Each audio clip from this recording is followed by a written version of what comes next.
আপোনালোকে ইতিমধ্যে গোটেই ঘটনাখিনি শুনিছেও।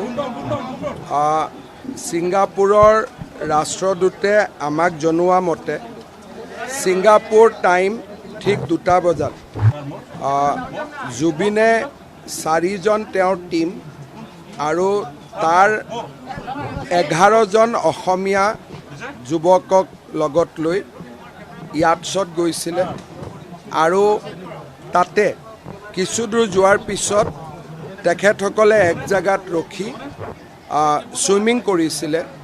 প্ৰথমতে তেওঁ যেটো লাইফ জ্যাকেট লৈ সুইমিং কৰিছিলে। পিছত লাইফ জ্যাকেটটো অভাৰসাইজ হোৱা বুলি তেওঁ লাইফ জ্যাকেটটো খুলি সুইমিং কৰিলে।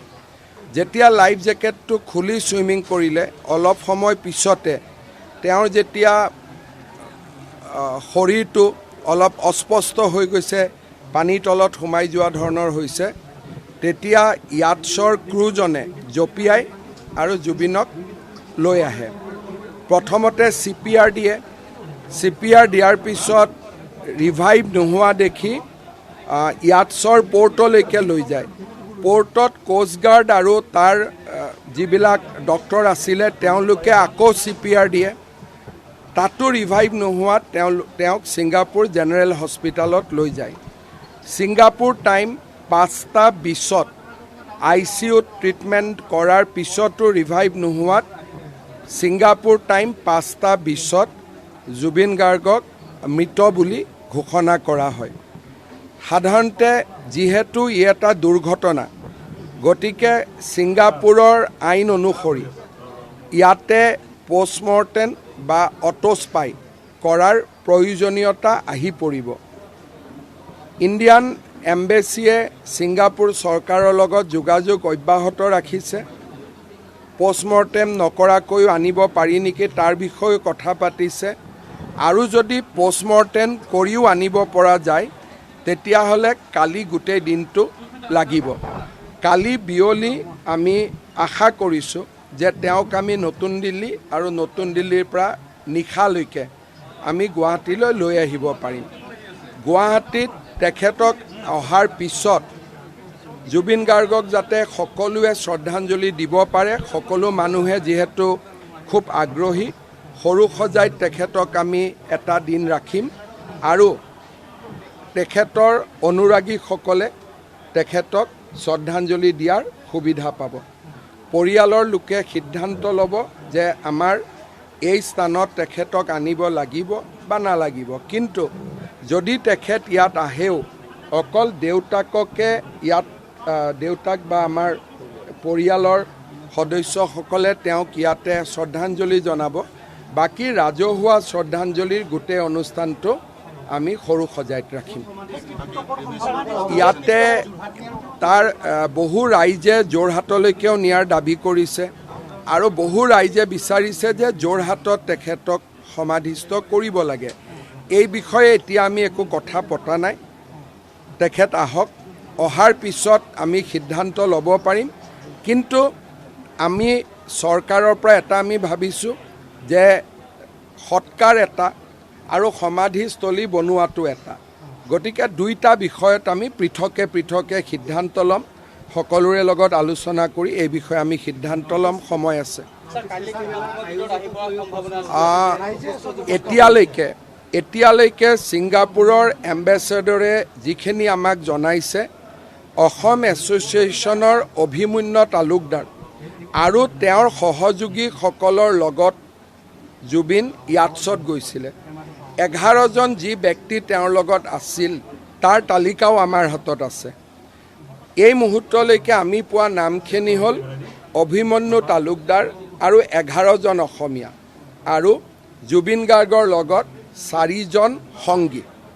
11 আৰু 4 15 আৰু 2জন ক্ৰু।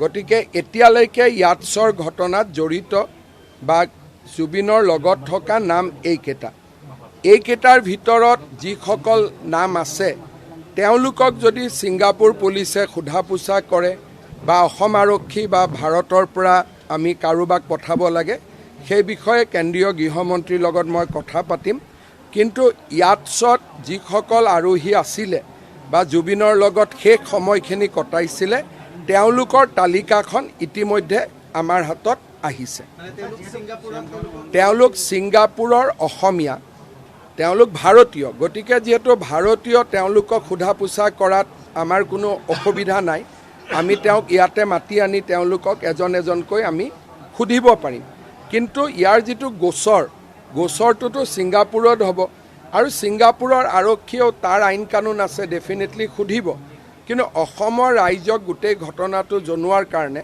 তেখেতৰ লগত থকা আমি সংগী বুলিয়ে কওঁ বা আমাৰ ছিংগাপুৰত থকা অসমীয়া ৰাইজ বুলিয়ে কওঁ যি 11 জন আছিল তেওঁলোকৰ আমি ষ্টেটমেণ্ট নিশ্চয় ল'ব পাৰিম কাৰণ কোনো ছিংগাপুৰ চিটিজেন নহয় সকলো ভাৰতীয় নাগৰিক জুবিনৰ লগত 4 জন আছিলে মই আপোনালোকক একজেক্টলি যিটো ৰাষ্ট্ৰদূতে মোলৈকে পঠাইছে মই সেইটোৱে পঢ়ি দিব খুজিছোঁ ইয়াতে আছিলে group head 11 local Assamese including Abhimanyu Talukdar plus 5 from Zubeen team including Zubeen তাৰমানে 11 প্লাছ 5 16 এণ্ড 2 ক্ৰু মেম্বাৰ তাৰমানে ইয়াটছখনৰ যিসকল পাইলট আছিল গতিকে 4 জন জুবিনৰ মিউজিক টিমত বা জুবিনৰ লগত যোৱা এজন জুবিন নিজে 16 জন আৰু 2 জন ক্ৰু মেম্বাৰ 18 জন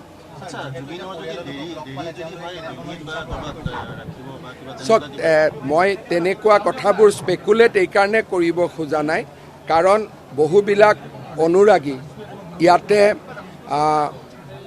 খুব অধীৰ আগ্ৰহে বাট চাইছে জুবিন আহিবৰ কাৰণে আমি কিবা কথা দুটা বেছিকৈ ক'লেও তাৰ ৰিয়েকশ্যন থাকিব গতিকে এনেকুৱা হ'লে কি কৰিম তেনেকুৱা হ'লে কি কৰিম এই প্ৰশ্নৰ উত্তৰ আমি নিদি ভগৱানক কামনা কৰিম যাতে তেখেতক অহাকালি আমি নিশা ঘূৰাই আনিব পাৰোঁ কিন্তু ছিংগাপুৰৰ আইনৰ কথা যদি ছিংগাপুৰৰ পুলিচে আহিব অনুমতি দিব লাগিব তেওঁলোকে অনুসন্ধান কৰিব প্ৰাৰম্ভিক অনুসন্ধানৰ পিছতহে মৃত শৰীৰ আহিব দিব আৰু ছিংগাপুৰৰ ৰাষ্ট্ৰদূতে মোক জনোৱা মতে কালি আবেলিলৈকে জুবিন ঘূৰি আহিব পাৰিব বুলি ভাৰতলৈ তেওঁ আশাবাদী এতিয়ালৈকেতো এই যিটো লিষ্টখন আছে সেই লিষ্টত শ্যামকানু মহন্তৰ নাম নাই যি 11 জন প্লাছ 5 জন প্লাছ এজন জুবিন নিজে আৰু 2 জন 18 জনৰ ভিতৰত শ্যামকানু মহন্তৰ নাম নাই কিন্তু বাকী কিবা যদি তেওঁৰ ওপৰত অভিযোগ থাকে জুবিনৰ টিমৰ ল'ৰা যিখিনি 4 জন লগত আছে বা অভিমন্যু তালুকদাৰ তেওঁলোকে যদি কিবা কয় শ্যামকানু মহন্তৰ বিষয়ে আমি সুধিব পাৰিম কিন্তু এই 18 জনৰ যিটো তালিকা 18 জন মানে ইনক্লুডিং জুবিন 17 জনৰ তালিকাত শ্যামকানু মহন্ত নাছিলে ইয়াতছত যেতিয়া গৈছিল তাত শ্যামকানু মহন্তৰ নাম সেই লিষ্টখনত নাই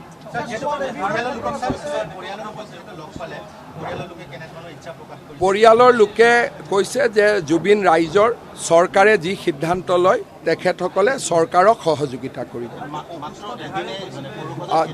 যদি ৰাইজে বিচাৰে 2 দিন ৰাখিব লাগে আমি 2 দিনো ৰাখিব পাৰিম ইয়াত কোনো হাৰ্ড এণ্ড ফাষ্ট ৰুল একো নাই অহাৰ পিছত বিভিন্ন ৰাইজৰ পৰামৰ্শ আহিব মই অকলে সিদ্ধান্ত লোৱাৰ মোৰো অধিকাৰ নাই জুবিন ৰাইজৰ হয় ইয়াত অহাৰ পিছত ইয়ালৈকে লৈ অহাৰ পিছত ৰাইজে সিদ্ধান্ত ল'ব যে কেনেকৈ ইয়াক আগবঢ়াব লাগে প্ৰক্ৰিয়াটো গতিকে মই অকলে সিদ্ধান্ত এটা লোৱাটো উচিত নহয়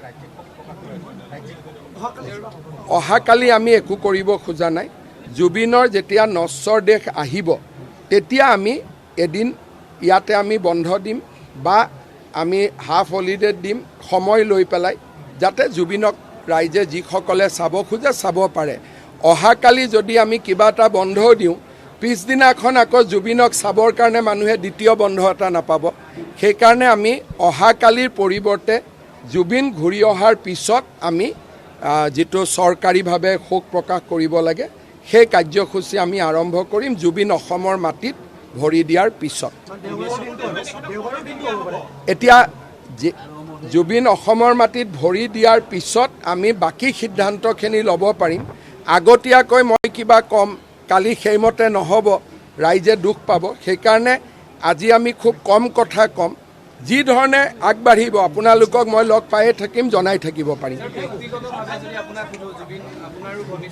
চাওক, জুবিনৰ সম্পৰ্কে বহুতবাৰ মই মোৰ মনৰ কথা কৈ থৈছোঁ। জুবিন অসমৰ এটা সম্পদ আছিলে। জুবিনৰ কলা, জুবিনৰ সৃষ্টি সামগ্ৰিক বা আমাৰ সমসাময়িক অসমৰ বাবে এটা ভাবিব নোৱাৰা ক্ষতি।